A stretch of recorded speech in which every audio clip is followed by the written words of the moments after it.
The Massachusetts town hall was packed with 500 people expecting a boring policy discussion.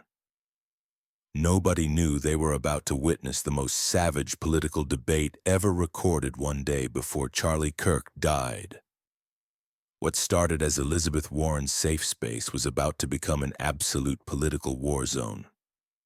Springfield, Massachusetts Community Center buzzed as residents filed into folding chairs. The local news crew set up cameras for what they thought would be routine town hall, with Senator Elizabeth Warren discussing student loans and health care.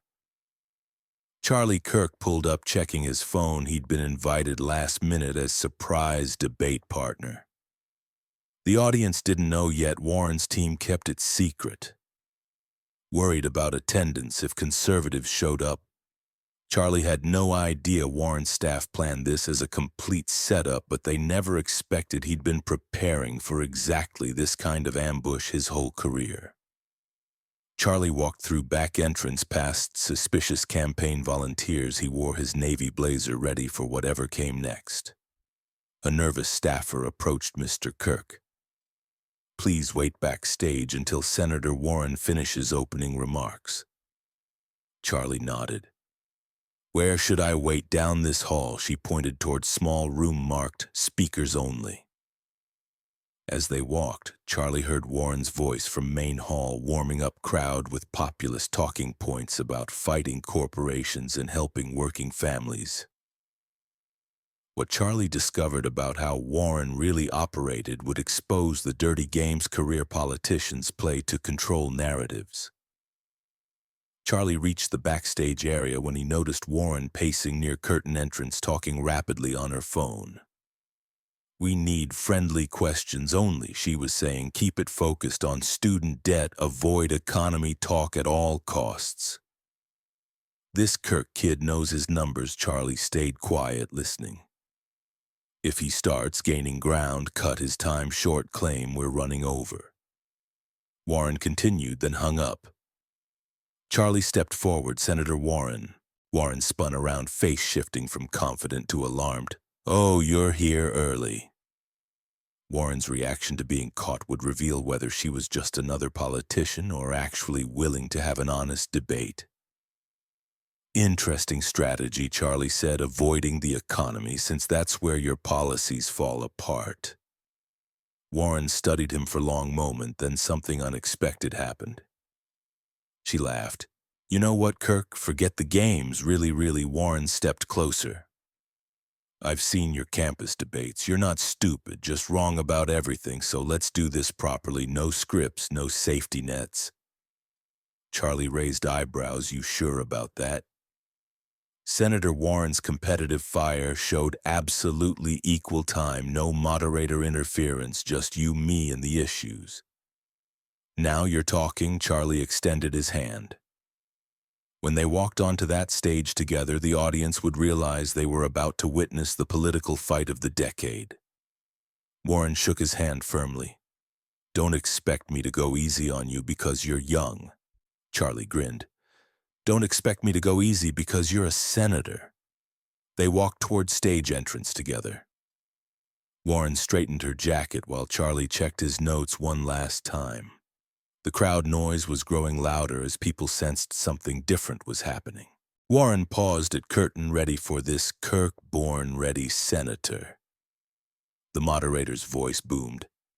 "Ladies and gentlemen, Senator Elizabeth Warren." Warren walked out to solid applause. Then the moderator continued, and joining her tonight, Charlie Kirk from Turning Point, USA. Charlie's entrance would divide the room instantly and prove that Warren had just made either a brilliant move or career-ending mistake. Charlie stepped onto stage and 500 people erupted in mixed reactions. Cheers from younger audience members, boos from older Warren supporters, and shocked murmurs from everyone else. The moderator struggled to regain control what promises to be a fascinating discussion on economic policy. Warren waved confidently, but Charlie noticed tension in her shoulders now that she could see the split crowd. This wasn't her usual safe liberal audience anymore. Charlie approached his podium, scanning faces, young college students, working families, retirees, all staring with curiosity, skepticism, and anticipation. Warren's opening statement would set up Charlie perfectly for the political knockout punch he'd been waiting years to deliver. The moderator gestured. "Senator Warren, your opening statement." Warren stepped forward. "Tonight we're here because working families are getting crushed by corporate greed and Republican policies that only help the wealthy. We need student debt cancellation, universal health care, and we need to make billionaires pay their fair share." Applause from her supporters. Warren continued, pointing at Charlie. "And we need to stop listening to conservative influencers who've never struggled financially or worked real jobs." Charlie felt every eye turn to him, several people already shaking heads, but he'd been in hostile crowds before. Charlie's response would completely flip Warren's narrative and shock everyone who thought they knew his background. Charlie stepped to microphone. "Thank you for that introduction, Senator, but let me tell folks something you might not know. I didn't grow up wealthy. My father worked construction 12-hour days. My mother cleaned office buildings at night." The room quieted. Warren looked surprised. "I started my first business at 19 with money I saved working at Taco Bell. Failed twice before anything worked. I've been broke, scared about rent, just like many of you." Warren's confident expression faded, but here's where Senator Warren and I differ.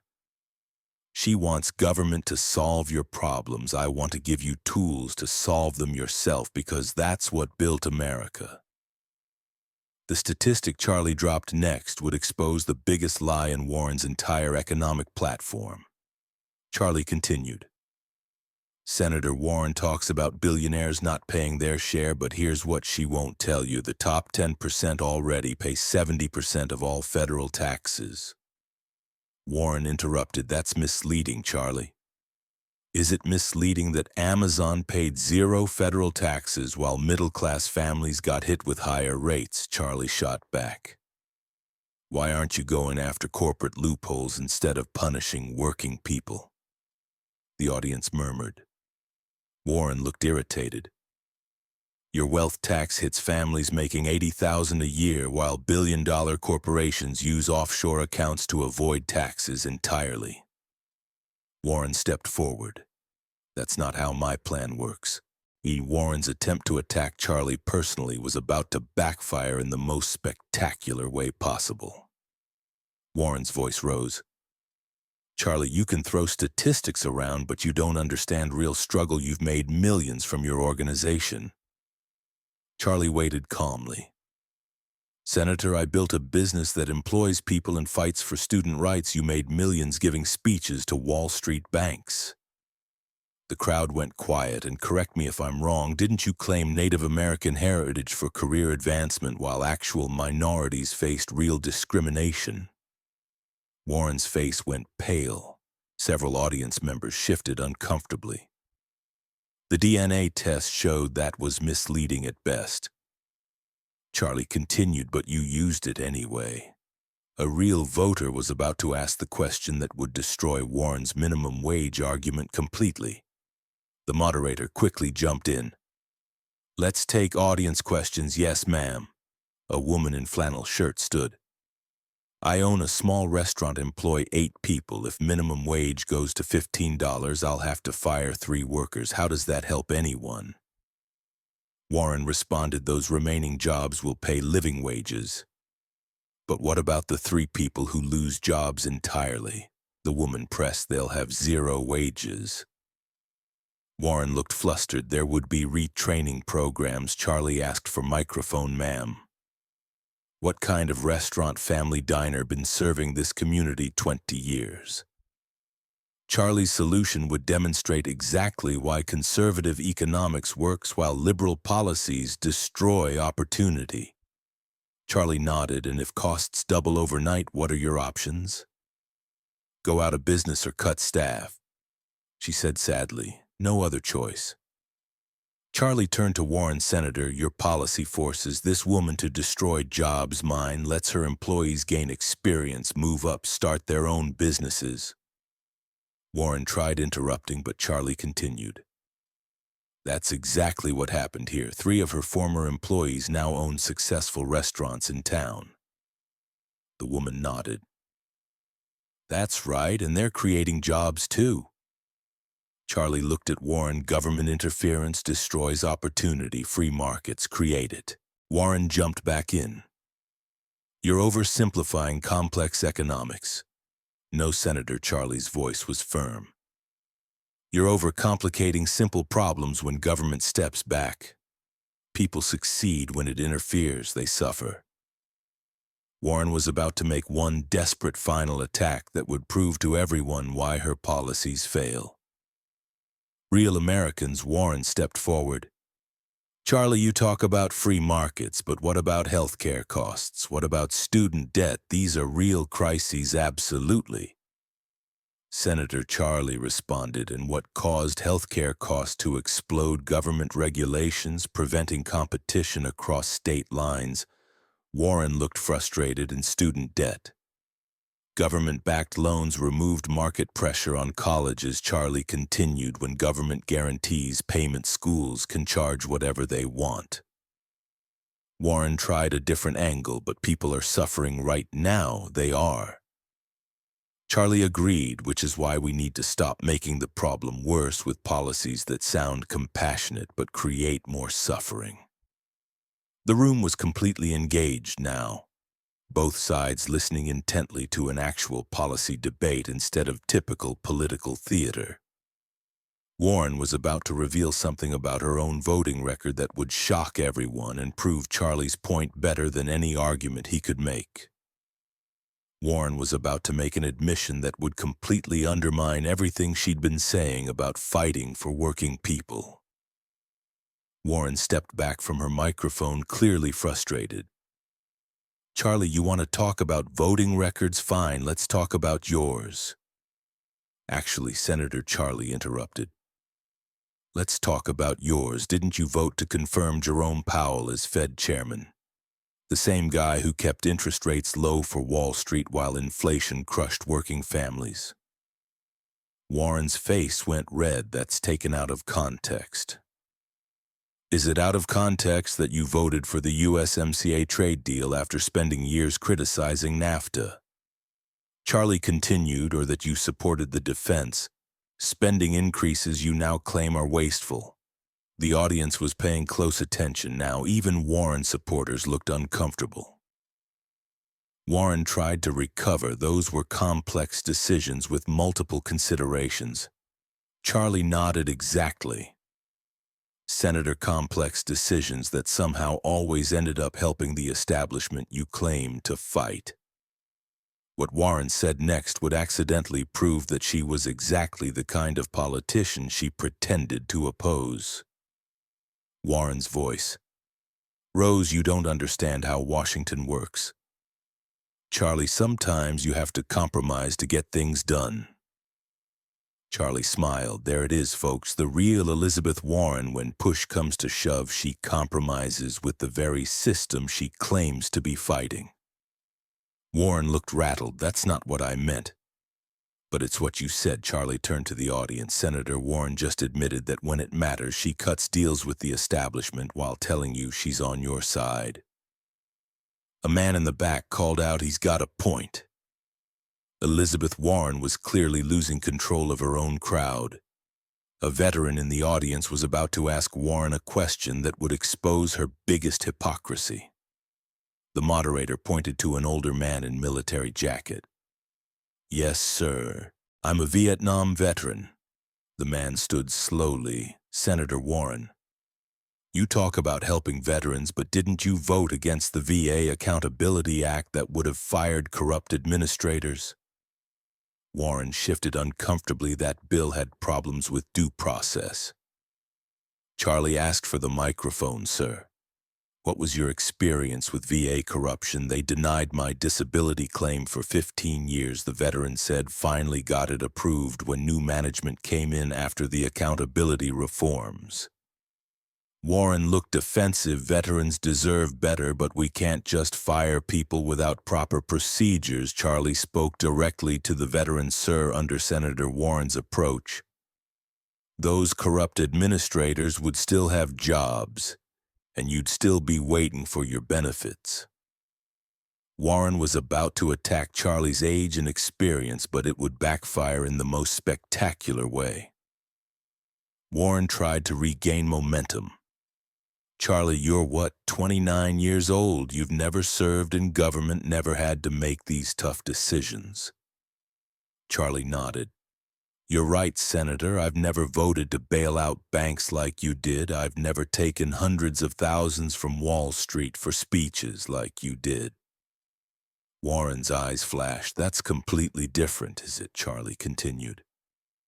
You've been in Washington for over a decade. What exactly have you accomplished for working people besides making yourself wealthy? A woman in the audience called out, "Good question, Elizabeth. What have you actually done?" Warren looked around the room, seeing her support crumbling. This isn't how town halls are supposed to work. Charlie was about to offer a real solution that would make Warren's policies look completely outdated. Charlie turned back to the restaurant owner. Ma'am, instead of government mandating wages that kill jobs, what if we eliminated payroll taxes on small businesses? Warren interrupted. That would reduce government revenue. Exactly, Senator. Charlie smiled. Because government doesn't create jobs, people like her do. He gestured to the restaurant owner. The woman nodded enthusiastically. If I didn't pay payroll taxes, I could afford to give everyone raises voluntarily. Charlie continued, that's how you help working people. You don't force businesses to pay wages they can't afford. You make it easier for them to succeed, so they want to pay more. Warren tried to argue, but that doesn't guarantee higher wages. Neither does your minimum wage law. Charlie shot back. It just guarantees fewer jobs. A college student was about to ask the question that would destroy Warren's student loan forgiveness plan. Warren raised her voice, trying to regain control. We're talking about people drowning in debt, people who can't buy homes because of student loans. Charlie calmly responded, Senator, whose fault is that? Who created the system that let colleges raise prices without limit? Who guaranteed those loans? Warren looked trapped. The government had to step in to help people afford education. And what happened? Charlie continued, prices went up faster than inflation, creating the exact crisis you're now trying to fix with more government spending. Warren was visibly shaking. Now, this is impossible. You're twisting everything. Charlie's voice remained steady. I'm just following your logic to its conclusion. Government intervention created the problem more. Government intervention won't solve it. The final audience reaction would prove that Charlie had achieved something almost impossible in modern politics. The moderator tried to wrap up. I think we should conclude. Wait, called out the restaurant owner. I want to say something. She stood up, addressing the whole room. 6 months ago, I wouldn't have listened to a conservative speaker. Tonight, I heard actual solutions instead of just promises. Another person stood. This was the most honest political discussion I've ever witnessed. Then another, we need more debates like this where people actually talk to each other. Warren sat down heavily, clearly defeated, while Charlie remained standing, acknowledging the crowd's appreciation. What Warren did in her final moments would either redeem her completely or destroy her political career forever. As applause continued, Warren slowly stood back up and walked toward Charlie. Everyone expected her to storm off stage. Instead, she extended her hand. Charlie, you challenged me tonight in ways I haven't been challenged in years. Warren's voice was quiet but clear. Charlie shook her hand respectfully. Senator, I don't agree with your solutions, Warren continued, but you've given me things to think about, and that's more than most politicians have done. The crowd applauded this moment of grace even in defeat. Warren turned to the audience, folks. Whether you agree with Charlie or not, tonight proved we can have real discussions about real problems without hatred. What happened after that town hall would change both their careers forever. 6 months later, Warren introduced bipartisan legislation to eliminate payroll taxes on small businesses. Charlie publicly praised her for putting principles over politics, and the video of their debate became the most watched political discussion in internet history, proving that Americans were starving for honest dialogue over political theater. The night that was supposed to destroy Charlie Kirk instead showed the world what real leadership looked like.